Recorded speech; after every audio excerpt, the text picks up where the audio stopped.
Pour ma part, j'ai décidé de réfléchir à l'absence à partir de deux constats qu'on ne peut manquer d'établir quand on fréquente l'œuvre des Schnoz, et ce sont deux constats qui sont régulièrement rappelés par la critique et que je vais mentionner ici en guise d'introduction. Le premier constat, c'est que Jean Echno fait partie de ces auteurs qui font de la vie quotidienne un matériau romanesque à part entière. On peut le considérer de ce point de vue comme le successeur de Pérec, dont les écrits font une large place à l'infraordinaire, c'est-à-dire, et je cite ici Pérec, ce qui se passe chaque jour et qui revient chaque jour, le banal, le quotidien, l'évident, le commun, l'ordinaire, l'infraordinaire, le bruit de fond, l'habituel.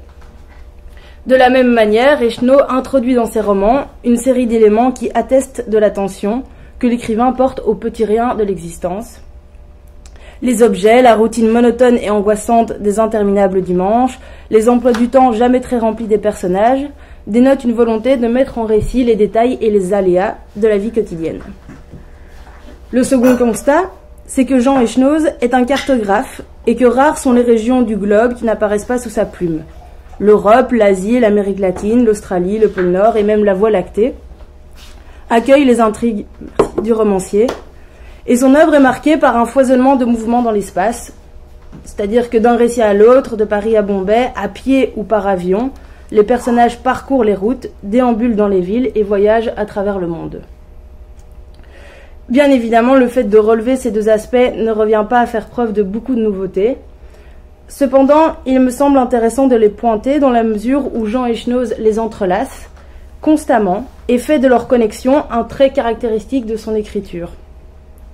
Dans son œuvre, les personnages vivent un quotidien de déambulation et d'errance, ou pour le prendre de manière inversée, le quotidien s'appréhende par le biais des mouvements spatiaux des protagonistes des romans. Et donc je prends deux exemples ici. Le premier tiré de Nous trois. Donc dans Nous trois, le départ en vacances du personnage principal, un des personnages principaux, Louis Meyer, est l'occasion pour le narrateur de décrire ses trajets quotidiens et la route qu'il parcourt, comme l'extrait suivant en témoigne. Donc je cite un passage de Nous trois. Tous les matins ouvrés de l'année, pour aller travailler, c'est l'autoroute de l'Ouest que Louis Meyer emprunte vers son laboratoire. Celle du Sud, à présent, ne devrait pas le changer. Toutes ces routes à 6 voies se ressemblent, on devrait s'y conduire identiquement. Un autre exemple qui maintenant est tiré du méridien de Greenwich et qui montre tout aussi clairement comment les déplacements d'un personnage, en l'occurrence c'est celui de Théo Selmer, rendent compte du déroulement de sa journée. Il longea la mosquée, traversa le jardin des plantes, rejoignit la Seine et la traversa elle aussi. L'itinéraire de Théo Selmer ne semblait guidé par aucun but particulier. Il se laissait marcher plutôt qu'il ne marchait lui-même. Il suivit les quais, où quelques bouquinistes engoncés, emmaillotés sous des manteaux superposés, frappaient le sol avec leurs pieds en soufflant sur leurs mains. Jour après jour, donc dans leur existence quotidienne, les personnages ne cessent de se déplacer. Cette mobilité spatiale, loin d'être anodine, témoigne de l'absence générale de lieux où les personnages pourraient s'inscrire et s'établir durablement. Ceux-ci ne peuvent alors connaître, si l'on reprend cette brève réflexion de Jean Starobinski, le rapport harmonieux du dedans et de dehors qui définit la vie habitable. Je cite, « Dans l'errance désorientée, la conscience n'est pas conciliée avec le lieu qu'elle occupe. » Dans cette perspective, le mouvement des personnages et leur incapacité à occuper un lieu peuvent s'interpréter comme la manifestation spatiale de la désorientation du sujet contemporain, de son manque de repères et du sentiment d'inappétence qui le caractérise. C'est notamment ce que met en évidence Christine Jérusalem dans l'ouvrage qu'elle consacre à Jean Echnoz, dont le titre « Géographie du vide » résonne plus qu'adéquatement avec la thématique de cette journée d'études. À l'état de vacances des personnages, qualifiés de faux touristes, de tomates, est adossé le vide des lieux qu'ils traversent, le vide du pôle Nord, le vide des lieux touristiques, ou encore le vide des non-lieux, de ces fameux non-lieux analysés par Marc Auger, les aéroports, les hôtels, les trains, les banlieues, etc. Symptôme de la perpétuelle béance dans laquelle est pris le sujet contemporain, le mouvement qui traverse l'œuvre d'Echnoz est aussi l'actualisation romanesque de l'injonction à la mobilité qui caractérise nos sociétés actuelles. Les déplacements toujours plus rapides et efficaces, les configurations urbaines toujours plus rationnelles et hiérarchisées, sont les expressions spatiales de logiques de pouvoir structurantes. Foucault l'avait montré avec force, les rapports entre l'aménagement du territoire et les dispositifs d'autorité sont loin d'être neutres. Donc j'en termine avec ces considérations plus générales pour revenir à l'absence de localisation fixe dans l'œuvre d'Echnoz que je voudrais ressaisir par le biais d'un concept dont la logique constituante est précisément une absence spatiale radicale, c'est-à-dire l'utopie, le non-lieu par excellence. Le but de mon propos est de démontrer que les mouvements des personnages, s'ils peuvent certes être interprétés comme la manifestation des logiques idéologiques qui structurent l'espace contemporain, sont aussi, et peut-être surtout, le biais par lequel les personnages se réapproprient l'espace et nouent avec celui-ci un rapport singulier, un rapport au sein duquel se joue quelque chose de l'utopie. Donc il s'agit de soutenir l'hypothèse selon laquelle les mouvements des personnages d'Echnoz actualisent un potentiel utopique, c'est-à-dire une capacité à révéler les logiques spatiales et à mettre à l'examen les usages de l'espace.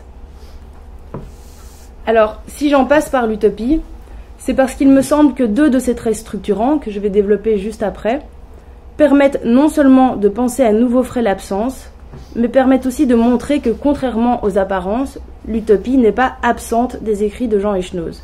Elle subsiste sous des formes nouvelles, des formes qui sont peut-être plus diffuses, mais tout aussi efficaces.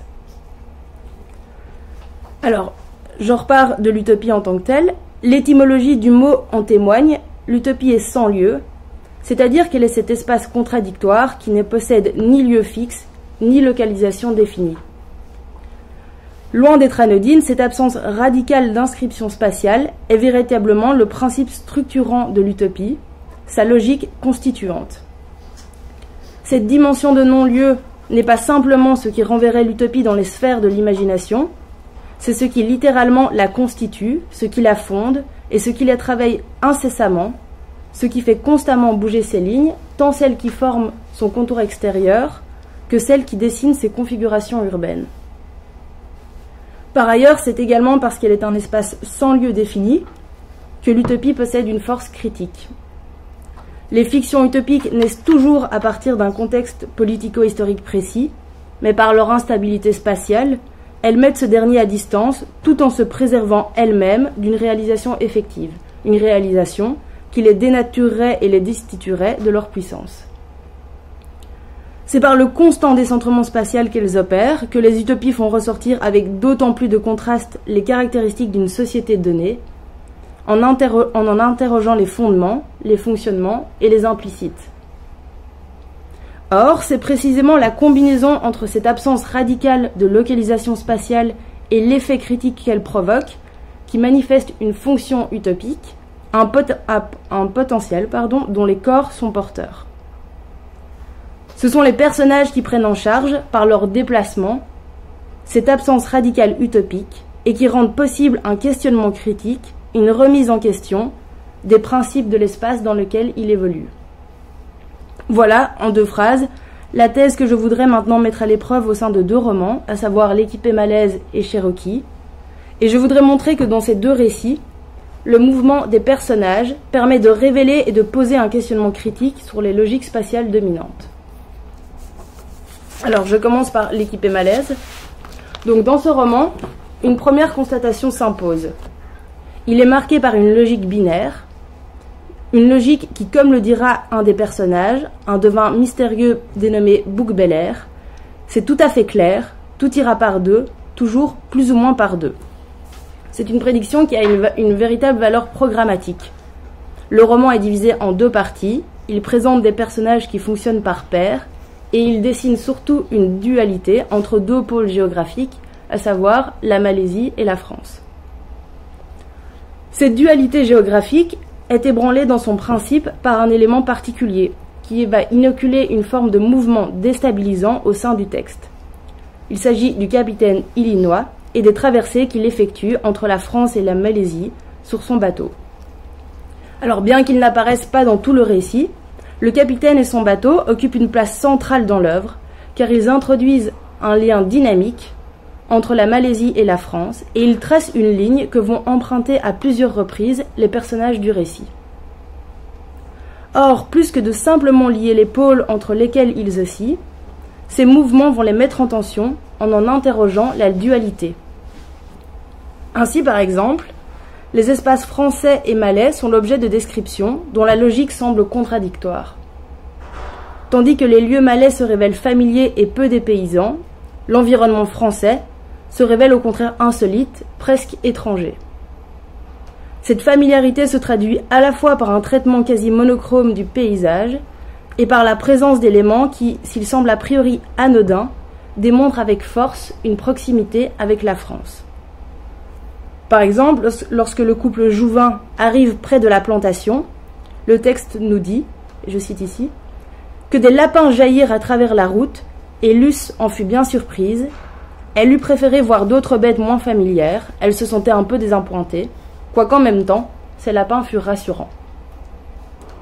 Ces éléments faussement insignifiants prennent place dans un univers où domine une seule couleur, dans toutes ses nuances, le vert. Je cite un passage. « Tout était vert sous ces climats, d'abord un vert nuancé, multiple, exploité sous toutes ses coutures, déployé jusqu'à l'empiètement sur ses couleurs parentes, son oncle brun, ses cousins jaunes et bleus. Ensuite, une fois sous le couvert des arbres, la gamme se resserrait ferrugineusement autour du wagon. » À l'inverse, la France, et plus précisément Paris, se présente sous un angle bien moins rassurant. Les descriptions détaillées et anthropomorphisées de simples appareils électroménagers transforment l'environnement quotidien en un monde hostile et inconnu. En témoigne notamment ce passage relatif à la machine à laver, que je vous cite ici, il est un peu long. La machine à laver dévidait son programme par déclic, par vibrations diversement rythmées, du sensuel prélavage à l'essorage furieux, pendant quoi l'appareil forcené gronde en tremblant, trépigne sur place, en effrayant. La rotation de ses entrailles devient intenable, au point qu'il désire à toute force s'échapper, fuser vers le ciel en trouant les plafonds, les planchers successifs, tournoyer à travers la cuisine en broyant tout sur son passage, comme quand un bœuf viviséqué, emballé de douleur, brise ses liens en beuglant des malédictions, démolit le bloc opératoire qui s'effondre par pans sous sa charge, les pinces et les ciseaux chromés banderiers virevoltant dans sa chair balisée de gaz rouge. Et outre ces appareils électroménagers particulièrement menaçants, la ville de Paris, décrite comme un labyrinthe tortueux de métros et de souterrains à l'aura étrange, semble également peu familière. En passant sans cesse d'un endroit à un autre, de la France à la Malaisie et inversement, les personnages mettent dynamiquement en contact ces deux espaces et rendent poreuses leurs caractéristiques. L'absence de localisation fixe des protagonistes empêche l'essentialisation de ces deux espaces et les confronte de façon critique.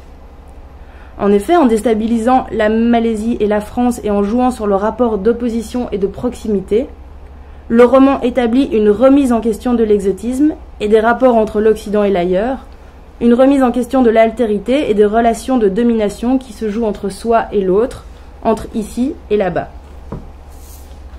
Alors, concernant Cherokee, ce roman est marqué par une multitude de déplacements de la part de nombreux personnages qui interagissent dans l'intrigue, et je me concentrerai ici plus particulièrement sur Georges Chave, qui peut faire office de protagoniste principal.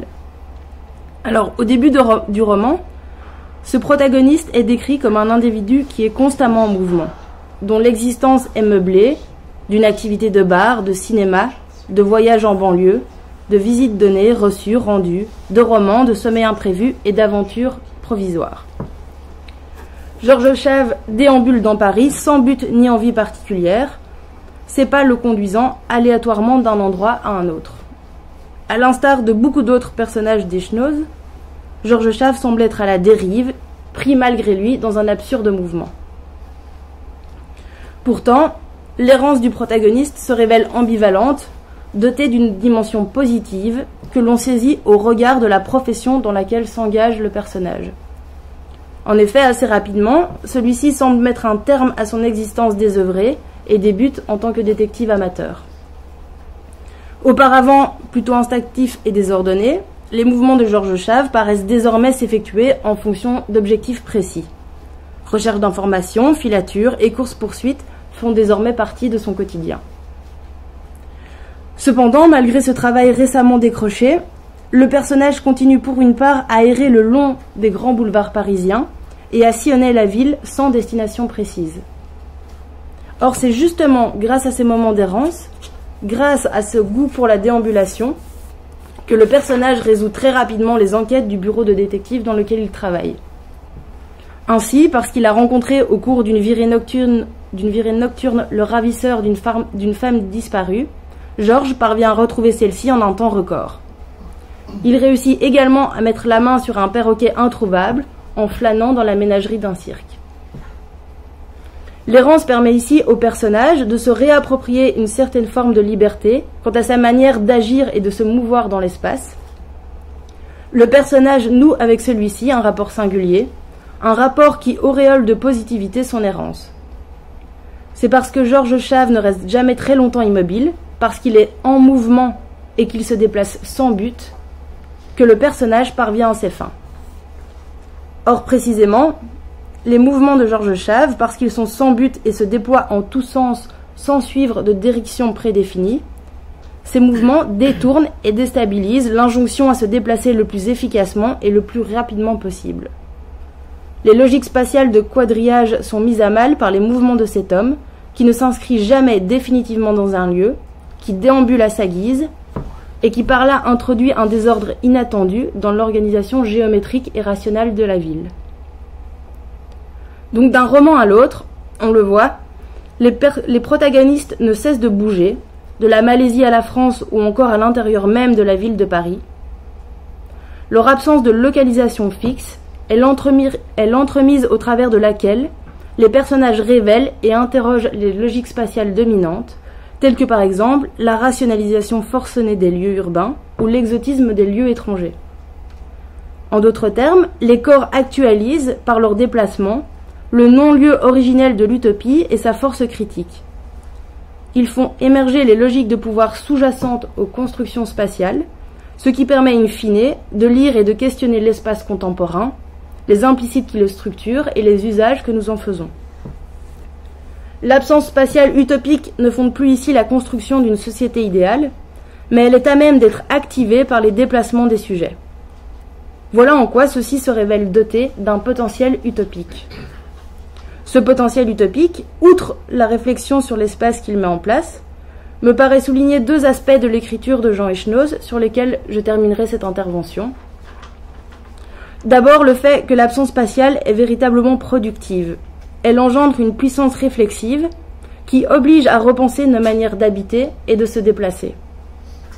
L'écriture d'Echenoz démontre que l'absence de localisation fixe, loin de se comprendre en termes de manque, de carence ou d'insuffisance, assure le mouvement et la relance des personnages et de leur capacité à réinventer les manières de se rapporter à l'espace. L'absence spatiale est peut-être ce par quoi l'existence de tous les jours peut être transformée et marquée par l'innovation.